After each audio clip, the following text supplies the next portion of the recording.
Hello, my beautiful friends.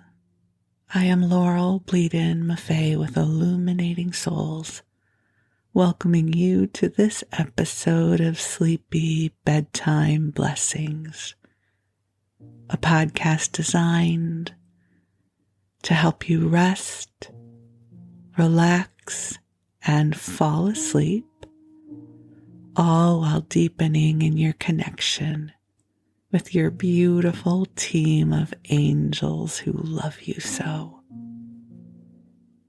If we're meeting for the first time, I am an angelic practitioner, a spiritual teacher, and an encourager of souls. And I have the best job ever. I get to encourage and inspire you. I get to love you up and help you remember the beauty of your spirit. So in my waking hours, I offer one-on-one angel sessions, which are lovely. If you ever are guided to book a session, just reach out to me through my website. I typically can schedule you in within a few days. I also offer soul mentoring, which provides for consistent support as you move through a time of growth or transformation. The way it works is we meet weekly, and I track with you, and I encourage you, and I channel messages from the angels for you. And the mentoring relationships that I have are so beautiful, because I get to witness people as they blossom open. And then I also offer a variety of classes. I have a new class starting almost every 6 weeks. I have something new that I offer. I offer a wide variety of classes. So if you come over to my website, you'll get a sense on what I have coming up. You can also sign up for my daily inspiration email blast, where I will send you an inspiring email every weekday. And you can find all of that and more at my website, illuminatingsouls.com. You'll also see a link for Sleepy Bedtime Blessings, where you can access all of the episodes in the archive. But for now, the angels and I are here to help you sleep. Unless, of course, you're listening during the day and you're planning on staying awake, in which case the angels and I are here to keep you company. So however you are using this podcast, you have my love and my blessings. And I am so grateful to have this time with you.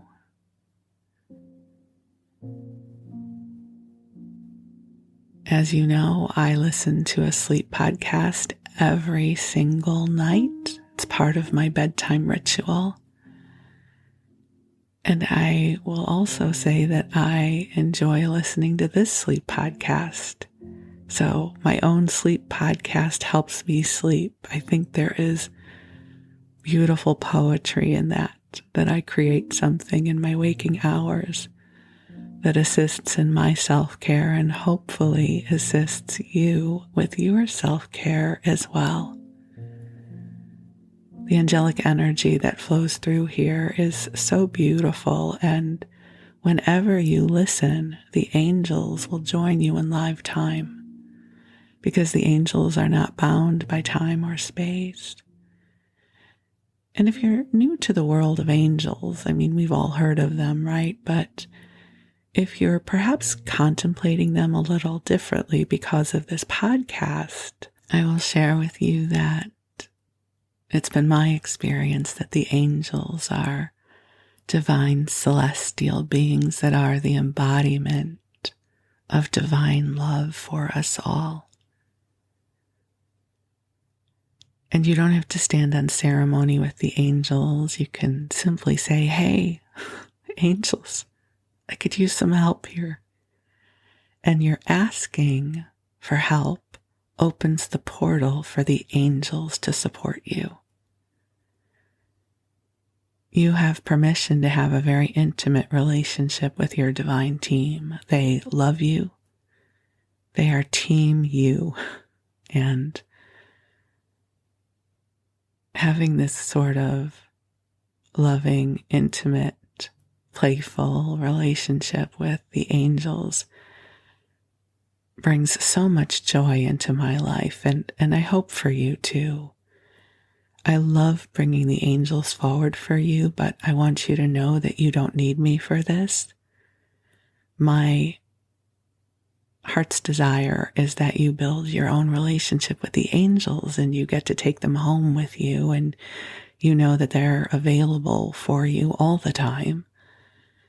My podcast and the work that I do helps to amplify the angelic field, and my hope is it is helping you to build more intimacy with the angels so that you know that they're available to you whenever you seek to open to that relationship.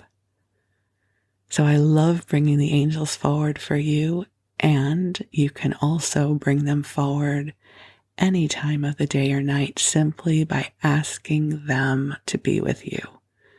So whether you're washing your dishes or walking your dog, or if you're up in the middle of the night worrying about something, call in the angels and ask them to help clear and balance your energy field. It is a beautiful relationship, and it is a relationship that belongs to you.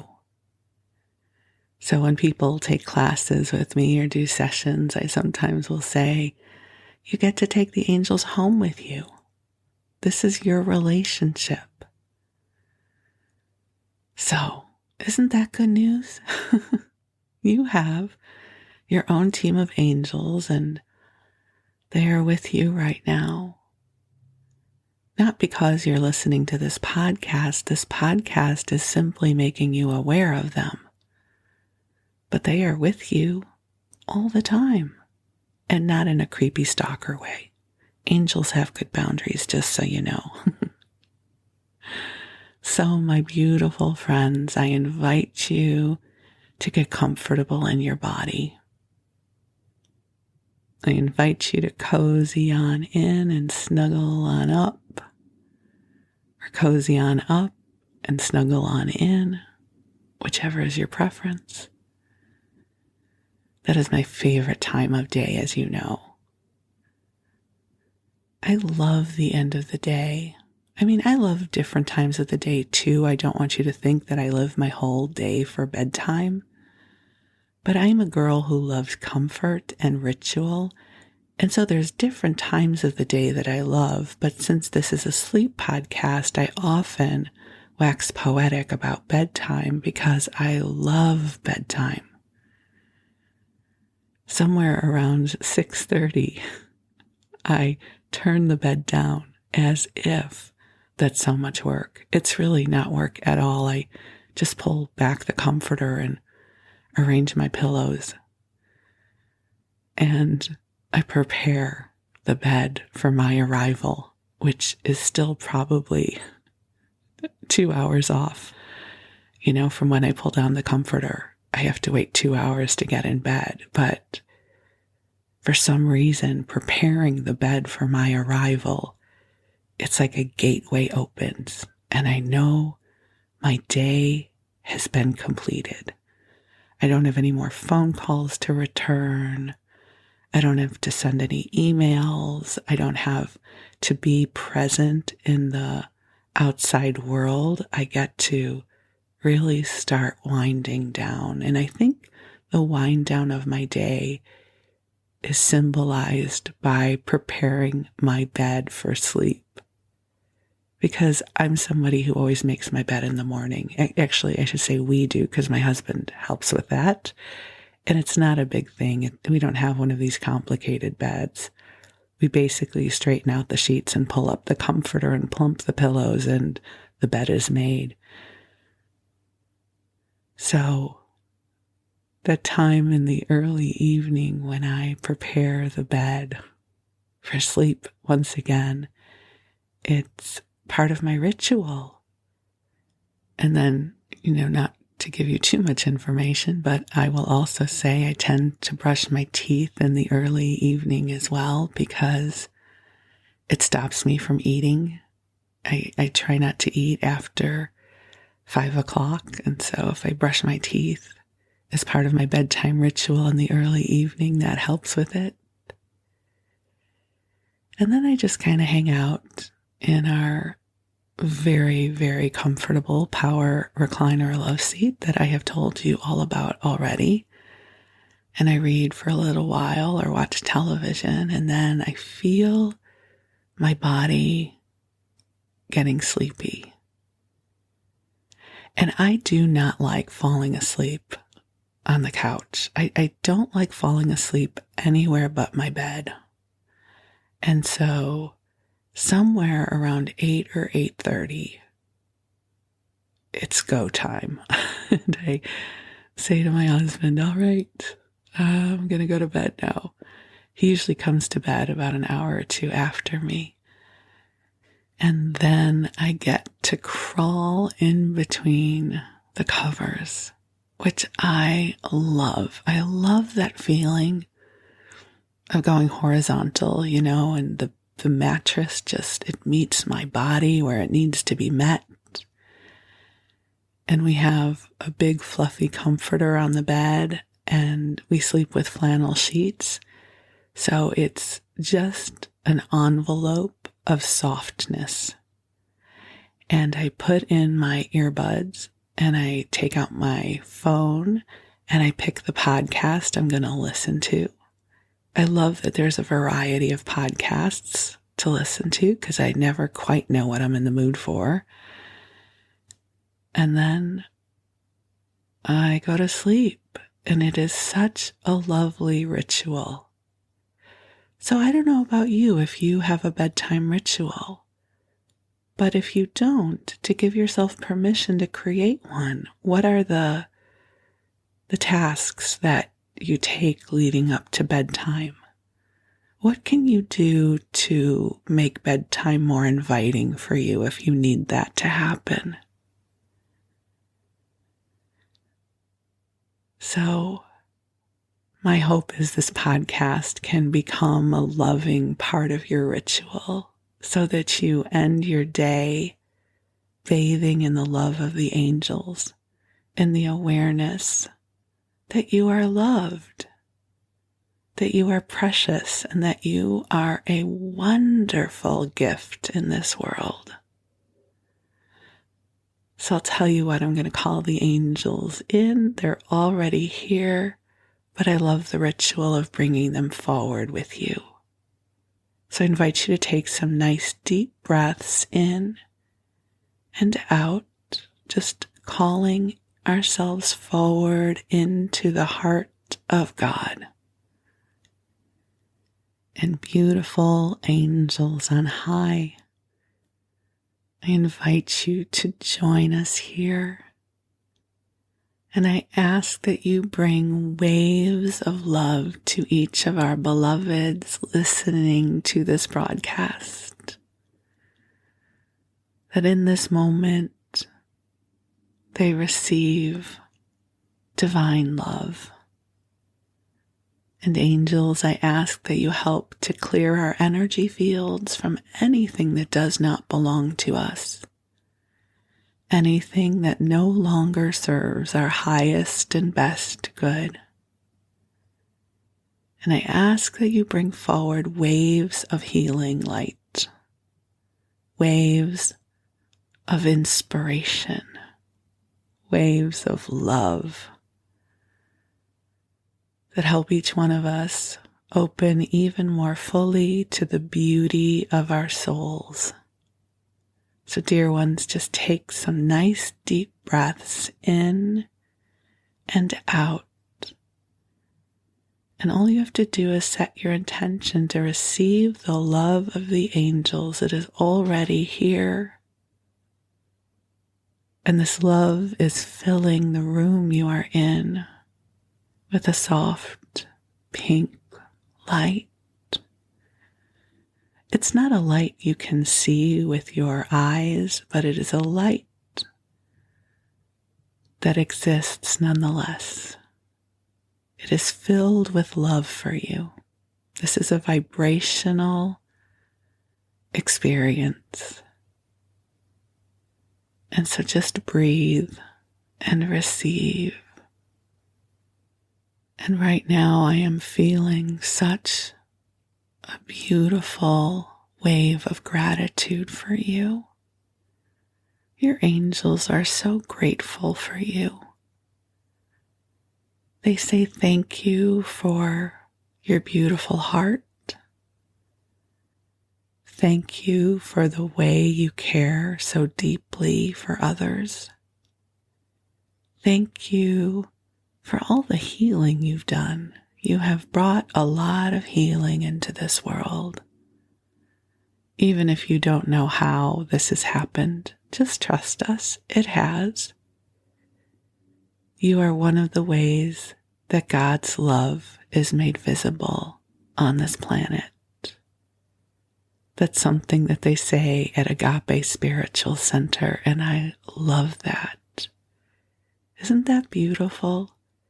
You are one of the ways that God's love is made visible on this planet. Just take a breath in and acknowledge that as truth. You make this world a better place. You are a source of goodness and love in this world. And you are helping with the evolution of consciousness. Right? We are here to bring more love into this world.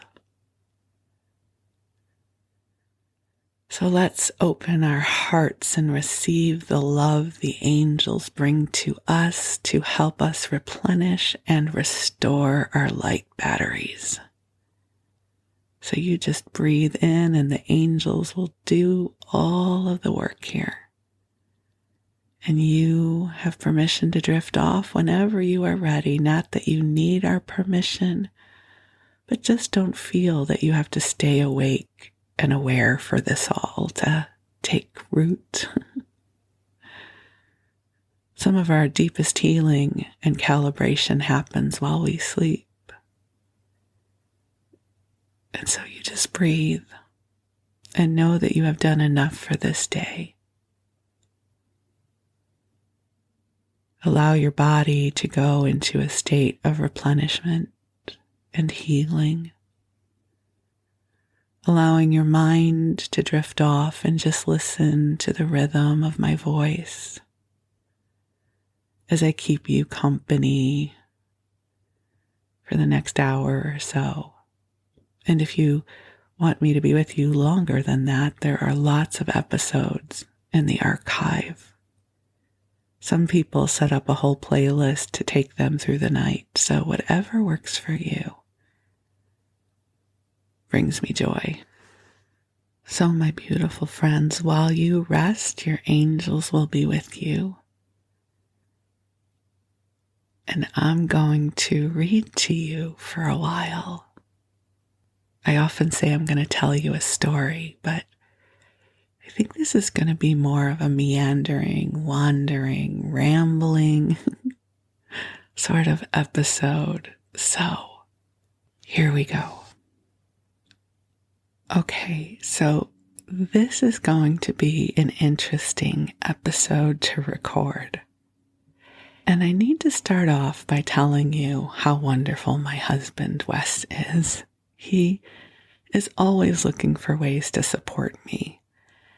And he knows that I love to read old books and magazines to you on this podcast. And at some point I had mentioned to him about the magazine Country Life.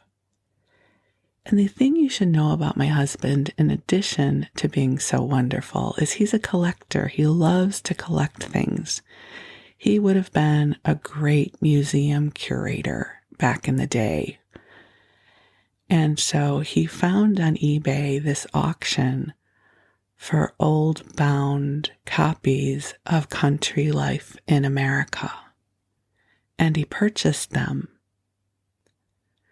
The thing that I hadn't realized is they were rather large magazines. So he has these big folios. There's 6 months, I think. Let's see. May to October. That's that would be 6 months, right? It's early in the morning. May, June, July, August, September. 6 months, October. Sorry, it's still early here. So 6 months of issues bound together. And the place where I record my podcast is my desk, which is not a huge, giant desk, and I have the microphone near my mouth under the blanket fort. So I've been trying to figure out how to record this episode with these giant folios and have them still sound good. Because the folio, each page, is 11 by 14 inches.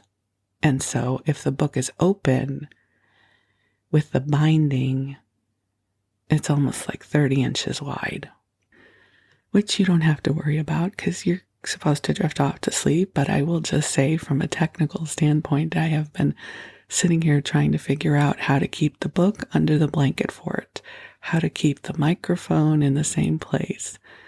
So this may sound a little different than other podcasts because the microphone may shift around a little bit, but it's totally worth it because these magazines are amazing and I'm really excited to share it with you. So this is the bound copy of Country Life in America, a magazine for the homemaker, the country gentleman, the farmer, the gardener, the nature student, and the lover of clean athletics and sports. And I am going to put into astral parentheses, and for the listeners of sleep podcasts, 100-something years in the future. So this is volume 8, May 1905 to October 1905, published by Doubleday, Page and Company. So the cover is beautiful. It is a color print of pink flamingos. And just as a reminder, in 1905, to have color prints was rather expensive. So this certainly was the kind of quality print that maybe somebody would have cut out and put up on their wall. And we start off with a few ads.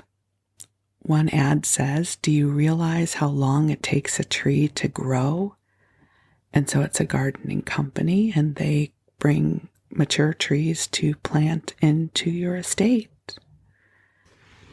And then we come to a really interesting ad for an estate near Boston. There's not a price. I usually like to look for the ones that have prices, but I think this one is so interesting, I'm going to read it to you. The headline says, "An historic country home near Boston." I love this first sentence. It says, "Famous as the Wilder Mansion, the home of the vigorous Governor Wilder." So it doesn't say it's the Wilder Mansion, but it's just as famous. So, okay, that's good to know. It's famous for its one-time shelter of Lafayette as the guest of the governor. Famous as the intended retreat of Napoleon when, under a well-designed plan, Governor Wilder prepared to smuggle the great general aboard ship in a cask. The plan was only defeated by Napoleon's refusal to leave his companions in exile. Famous for the view over many miles of the broad Nashua Valley, dotted with pretty villages, and a far Mount Wachusett, and even, I'm sorry if I'm saying these names wrong, and even Monadnock,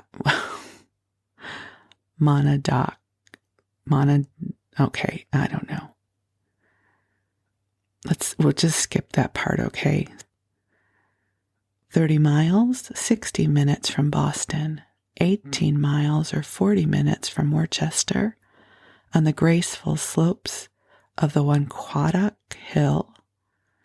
The house has 2 stories and attic, 26 rooms, including living room, 20 by 21, library, breakfast room, and dining room, 20 by 30. The central part, built 200 years ago, of hewn timbers and more substantial today than modern houses. The many additions and improvements have all been made uniform in style, with beautiful colonial architecture of the old house. 5 bathrooms or lavatories, best quality plumbing, ample cellars and closets, hot and cold water, steam heat, fine water supplied from spring with both windmill and hot air pumps, modern conveniences, and all kept in the best working condition and full repair. Greenhouses, nectarine house, and gardener's house with bath. There's an ice house with 200 tons capacity and now contains 150 tons. A tea house, a 2-room tea house among the grand oaks on top of Wonquadoc Hill. I'm sorry if I'm not pronouncing that right. A large farmhouse, 17 rooms, hot and cold water, and bathroom, and the farm stable attached has 15 stalls. There's also a smaller farmhouse which contains 12 rooms, a stable with 8 single stalls, 5 box stalls, carriage room for 18 vehicles, a harness room, complete living rooms with kitchen and bathroom for coachmen above stables, and rooms for second men. There are poultry houses and barns. There's orchards with 55 acres, 1,100 apple trees from which thousands of bushels of apples are annually shipped to England. The soil, except for 175 acres of woodlands and the many fine and very old trees along the roads and fence lines, the farm is all cultivable. The soil is excellent and by reason of good care has steadily increased in fertility and productiveness. Miles of stone walls have been built and landscape work done under the personal direction of the late owner. Roads, there are fine roads for driving or automobile in all directions over the hills of Clinton County. Many interesting towns within easy reach of Boston, Concord, Lexington, and Lancaster, where there are many famous summer homes. The whole will be sold as one parcel of 654 acres, including all improvements, or one parcel of 298 acres to contain mansion, farmhouse, gardens, greenhouse, stable, poultry houses, orchard, etc., will be sold separately. Doesn't that sound fascinating? All right, here's our next ad. Do you want a farm for almost nothing? Well, I do, for sure. So it looks like this is Long Island. Look at the 4 corners of this advertisement. So it says $45 for a quarter acre, $90 for half an acre, $180 for an acre, or $360 for 2 acres. We own and control 4,000 acres, the best land on Long Island, at the great vegetable and fruit center, where 500 chicken raisers are needed this year to supply the 45 hotels located in and within 10 miles of Bayshore. A population of not less than 60,000 people reside there from May till October, and constantly increasing every year. So you will be joining a thriving locality of business community, stores, churches, schools, and hotels, beautifully situated right on the Great South Bay, where every enjoyment and pleasure is centered. bathing, boating, fishing, and right at the door of all of this back from the village are these 4 great bargains. And we will bring to this delightful spot 500 people next Saturday and Sunday to procure one of the following.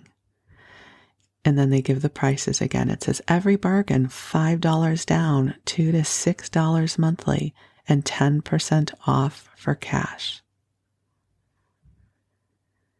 And then if you're looking for something more cultivated already, there is a charming Long Island home, a delightful location, 300 feet front on Deepwater Creek, running into Great South Bay, 1/4 mile distant. It's a modern house, fully furnished, running water, all conveniences, 12 bedrooms. Wow. You need a lot of people working there for 12 bedrooms. All the comforts of a country home, view of the bay and ocean beyond, 7 acres, pleasant neighbors, good garden, about an hour from New York on the South Shore, 15 minutes walk from the station. Well, okay then. And then there's 300 acres at Manhasset, North Shore of Long Island at farm prices. So this is all way before Long Island was developed. And how about this? A whole island for sale on the Maine coast. One of the most beautiful islands at Penobscot Bay. I only know how to pronounce that because of MASH, Donald Penobscot, Major Houlihan's husband, right? I'm assuming I'm pronouncing that right. So the beautiful islands in Penobscot Bay, 1 night's journey from Boston, and close to newly established regular daily steamboat connection. This property is in the midst of an archipelago of the most picturesque islands and the finest sailing ground on the coast. The island is a mile in length and is on an admirably sheltered harbor for yachts or boats with deep water throughout and close inshore. It comprises nearly 250 acres of land, finely wooded in part, contains 3 hills and the highest land on any of the minor islands in this bay. It doesn't give the price, but, I mean, how often do you get an opportunity to buy a whole island? And then there's a lot of, it looks like the Catskills and summer homes on the coast of Maine and cottages and farms are all being advertised. Okay, and I need to apologize if the sound quality is shifting because I'm having to do a little bit of machinations here to read these to you because the type is super small and the pages are really big. So we're now going to for sale at Yonkers on the Hudson. So Yonkers is in Westchester County, just north of Manhattan. Okay, so 27 minutes from New York by 2 railroads, along trolley and 3 boat lines. This modern colonial residence in buff brick and frame, charmingly situated overlooking the river, was built by the owner for his own occupancy, contains large living hall, library, dining room, drawing room, kitchen, servants' dining room, pantries, etc. on first story. Upper floors have 7 bedrooms, 2 servants' rooms, storerooms, large closets, baths, etc. House is heated throughout by hot water system, open fireplaces and 6 rooms. Plumbing is all modern with open fixtures, porcelain tub, etc., and screw joint gas light drainage system. The place also contains an attractive 4-stall stable with coachman's rooms, children's playroom, and billiard room with large fireplace. The stable is heated by hot water and finished complete in all details. The place has 245-foot frontage on North Broadway and over 200 feet deep. It has fine lawns, gardens, shade, and fruit trees. The whole property is in strictly first-class condition in every respect. This is a rare opportunity for one wishing a perfect home at a bargain. It doesn't say how much it costs, but I used to live near Yonkers. Well, not really near it, but I lived in Westchester County, so Yonkers was really beautiful. Okay, here's one that if we get a time machine and we can go back, this is for San Diego. Oh my God, I would love to own this kind of property in San Diego. It says San Diego is the last important natural seaport in the United States to be developed and offers the only remaining chance for investors to share in the profits derived from the rapid growth of harbor cities.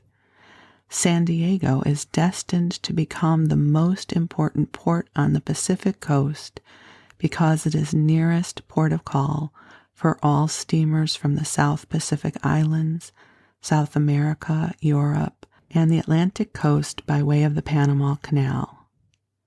Okay, so it goes on to say why San Diego is so great, which you don't need to sell me on San Diego. I'm there. The residence portion of the city can grow in only one direction because of the peculiar lay of the land.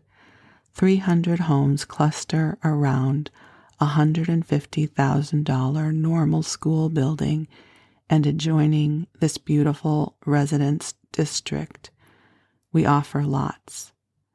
So in the City Heights tract, you can buy a lot for $50. Okay, would somebody please invent a time travel machine? But only a handful of us can take advantage of it, because if we all go back, it won't work. But a couple of us could go back and buy this property, and we'll put it in the Sleepy Bedtime Blessings Trust. And then we'll just all have these gorgeous homes.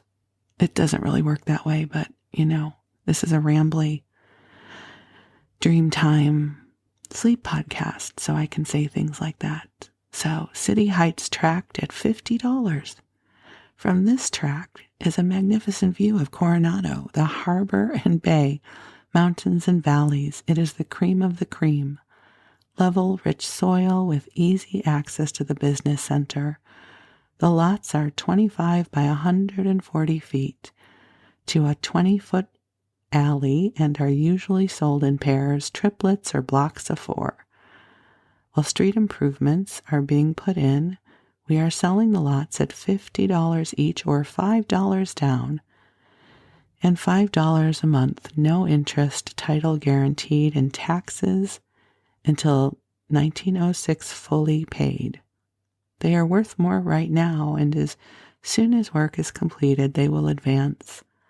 Lots in the adjoining University District are now selling as high as $1,000. The City Heights lots will someday be worth more than $1,000 each. How about like $1 million each? In 2022, will pay you to buy them and hold them. There is no other opportunity like this in the United States today. Yeah, put me down for all of them. Like, you can't even buy a burger for $5 now. But then again, we would have probably been making 10 cents an hour back then, so.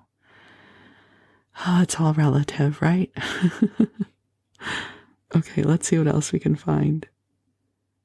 $15,000 will buy the most attractive lakeshore farm on Lake Champlain, 300 acres, half-a-mile lake frontage, accommodation for 60 cows, 12 horses, 200 sheep, etc. Lovely. Okay, so lots of opportunities. Time machine, please. But don't take everybody with it. It can only be a few of us. Otherwise, our time machine plan will not work. Okay, let's see what else I can find for us. And these magazines are filled with so many interesting articles and ads. If you get a chance, there are several different issues that are available for free on Google Books. And I invite you to look at them because they're fascinating. So there's an ad here, $1,000 reward will be paid for the return of my Locomobile gasoline car and the apprehension of the thief who stole it from my private garage on April 4th. My chauffeur chased him for some miles in a higher-powered foreign car, but was unable to overtake him. The stolen Locomobile was a 1905 Model E, 15 to 20 horsepower, blue body, gray gear, especially painted for me by the Locomobile Company. It cost $2,800 complete and ready for touring, but I will gladly pay $1,000 to have it back. I have become greatly attached to the car, and its use is absolutely necessary to my comfort. No other car of the same or any other make could take its place. Oh, I see. So they turned this into an ad for the Locomobile Company of America. Well, there you go. So there's an ad strategy for you. Okay, how is this? A floating vacation home for $7 a week by Eleanor Martin. Houseboating about New York is no longer a pastime of the rich.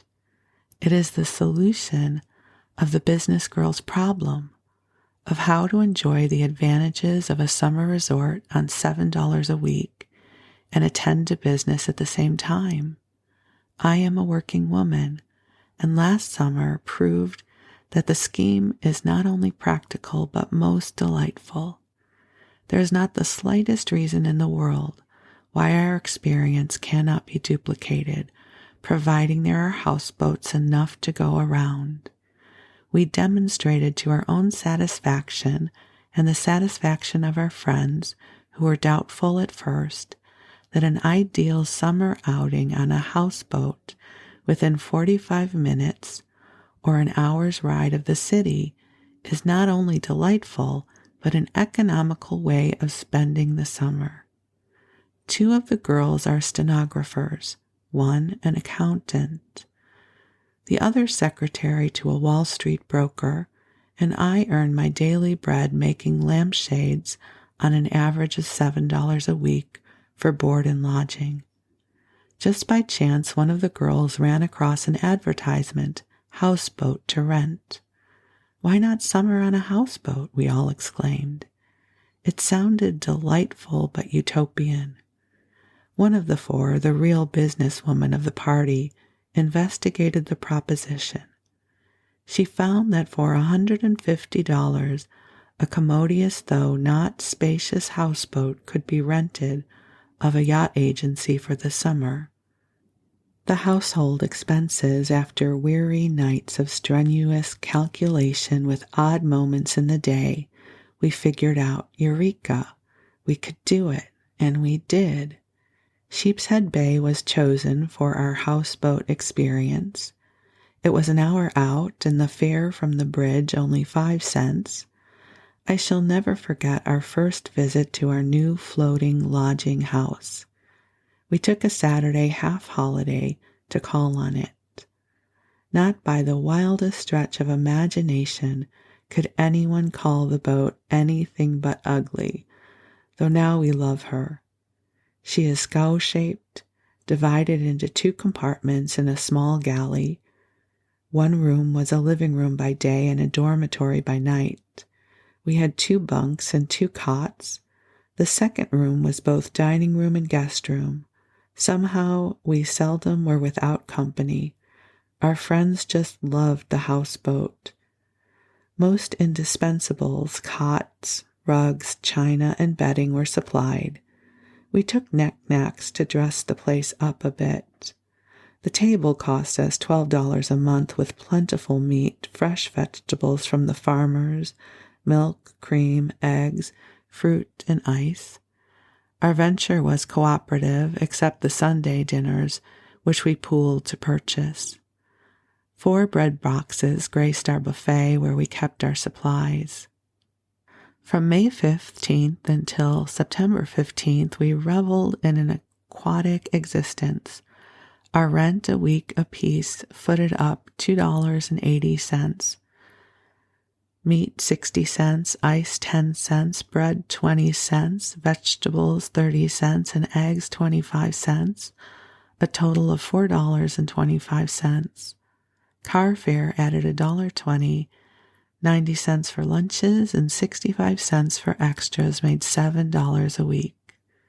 Our logbook and account books testify that the dwellers on the Marianne never overdrew their accounts. If our desire to be hospitable overdrew the purse, retrenchment otherwise made up. Friends sprang up to assist us. Perhaps the most practical assistance lent was a boat, our ferry we called it, that took us to and from the landing. We simply turned the key in the door and left the boat to the protection of kindly neighbors, for houseboaters are as thick as flies down Sheepshead Way. Everyone turned in to do up the housework before leaving, and many hands made light work. Our gallery was a multum in parvo. I don't know what that means. Let's see. Okay, so sorry, I lost my spot. Here we go. Every spot was utilized. A tiny oil stove served for kitchen range, and big barrel on the tiny veranda held fresh water for cooking and washing. On the roof garden, however, was the most blissful hours were spent. To come from the heat and work to our floating home was a bit of heaven, and to be lulled to sleep by the cradling roll was the greatest pleasure we had ever known. We would live on bread and water to feel the same joy again. All winter we have looked forward, and May 15th sees us with goods and chattels aboard the Marianne. It's worth trying is my advice to country-starved girls like our quartet. There are many places where houseboats can be anchored safely. The shore of the Sound, Great South Bay, Gardiner's Bay, and Orient Point offer attractions, and from New Haven Harbor innumerable excursions can be made. Near the city, and therefore better for those bound to schedule, are Jamaica Bay and Rockaway Inlet. Parts of the East River afford anchorage, and the west bank of the Hudson is ideal, safe, and away from traffic. I have to say that sounds just lovely. You know, you think about what it was like to be working in the city, in New York City, in the summers, right? This is before air conditioning. And it was crowded, right? And smoky and there's so much going on. And so this idea of being able to go and be on a houseboat where you had more space and you had the water and probably the air was cleaner just sounds like a lovely way to spend the summer. So I'm so glad we got a chance to read that. I'm now going to share with you an ad for Horlicks malted milk. And I just have to say, the only reason I know about this is because they talk about it on Call the Midwife. Right? They'll say, you want a cup of Horlicks? And it seems to be very comforting and soothing. I've never had it, but it is a nutritious food and drink for all ages. Horlicks malted milk for the 7 ages is a delicious food drink unequaled for its nutritive and digestive properties. It builds up the infant, sustains the adult, invigorates the invalid, and nourishes the aged. More nutritious than milk for infants, more wholesome than tea or coffee for adults. Pure, rich milk with the extract of selected malted grains. Ready in moments by simply stirring in hot water. A glass taken hot upon retiring brings refreshing sleep. Well, there you go. It says, there's a quote. It says, "It's meat and drink to me." Well, that doesn't make it sound very appealing. And it's available at all druggists.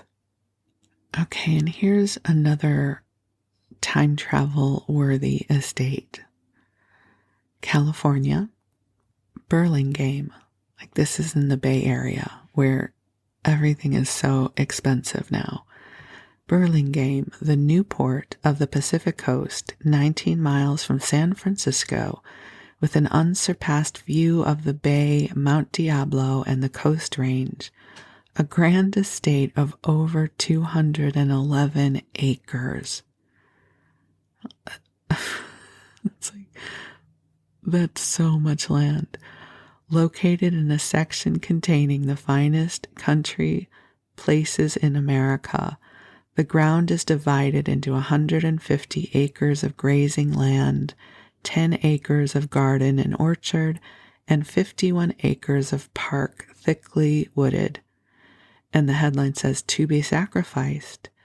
The residence, completely and richly furnished, covers 4,000 square feet, containing 33 rooms and 6 bathrooms and every known convenience. Built in 1901, outbuildings consist of farmhouse of 10 rooms, coach house, pavilion, stable, stallion, broodmare, and cow barns, having in all 70 boxes, stalls, and adjoining a 7/8 mile track. This property can be brought ready for immediate occupancy very cheap, owing to unusual conditions. All right, I'll buy it. Sign me up. Whatever it is, it's worth it, for sure. Oh, there's all these like gorgeous farms. You know, it's not only the prices on these places, it's that these vast tracts of land were available, before they all started getting subdivided, right? So you would never find 211 acres anymore in Burlingame. That's just a remarkable stretch of land. So really beautiful.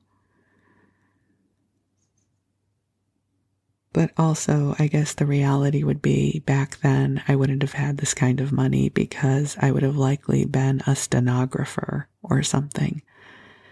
So I would have been in the houseboat with my girlfriends, probably, or making meals for my husband, who would be the one who would go to work, and I would be at home cooking stuff. We would be living in a, 3-room apartment or something. So there you go. And then to accompany our Horlicks ad, we have something for Nabisco. It's the golden rule that all items must harmonize and each must be the most perfect of its kind, proclaims Nabisco sugar wafers.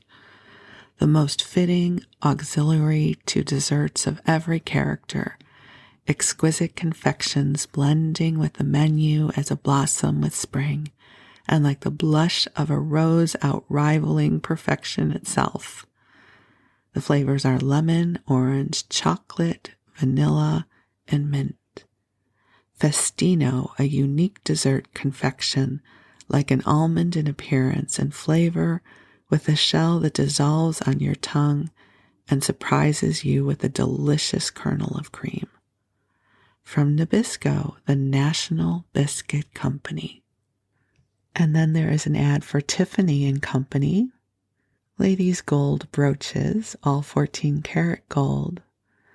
A number 7 scroll with white and blue enameled forget-me-nots is $5. A number 3 is a Diana crescent with 15 whole pearls for $20. And you can do mail orders with Tiffany and Company. Then there's an ad for Pepsin gum, the gum with the lasting peppermint flavor, 10 cents per package. The only gum package that will prevent fuzz and other accumulations of the pocket from adhering to the gum, because that is for sure important. The box, when empty, will be a useful holder for subway and elevated tickets, for sale by druggists everywhere. And then there is an ad for Lee and Perrin's Worcestershire sauce. We have some of that in our cabinet right now. It says the peerless seasoning because some appetites need to be tempted. Dishes which are ordinarily flat and tasteless may be made just the reverse by proper seasoning. Lee and Perrin's Worcestershire sauce. And so, my friends, I think we will end here. It was really lovely to wander through these magazines with you. And thanks for bearing with me as I flipped through pages and found different articles to read and managed to move my microphone around a bit to accommodate the huge folio. It's interesting, these different kinds of episodes that I make require different recording strategies. So this was a new one for me, but we made it work, and I'm delighted because it means that I was able to use one of the books that my husband purchased, and he'll be delighted by that too. So I hope you enjoyed it. I am always fascinated by getting to look at magazines, especially from back in the day, because it gives a glimpse to what life was like. And it's easy to imagine that, I would have the kind of status and job and financial security that I have now, and I could go back and buy that gorgeous estate in Burlingame. But the reality is I probably would not have that sort of financial fluidity if I was truly living back in 1905. I think about my family. So at that point, 3 out of the 4 of my 4 grandparents were living in the United States at that point. They had emigrated, and they lived good lives, but they were in no way, shape, or form wealthy. It was, they had hard lives. One of my grandfathers was a jeweler. He had a jewelry store with his brothers, and sometimes he didn't have the money to take the streetcar, and he had to walk a very long distance to get home. My great-grandfather had a bar, a saloon, grocery store in Denver. So if I really was time traveling, I would also have to sort of be in the reality of where I likely would have fit on the socioeconomic scale and the opportunities that would have been available to me as a Jewish woman, right? There would have been certain doors that would have been closed to me. But it's all good, because I live now in 2022 in the state of California, where I have a lot of things available to me. So I like to dream, right? But also acknowledge that for most people, the country life was not available to them. But we can dream, right? We're so fortunate that we can dream, and we can weave together our histories and look back at the way things once were, and we can be grateful for where we are now, and just wander through the timeline of life together. So thank you, my beautiful friends. I love you, and I wish you a good night's rest. You are precious in this world, and I look forward to connecting with you again soon. Thank you. Sweet dreams.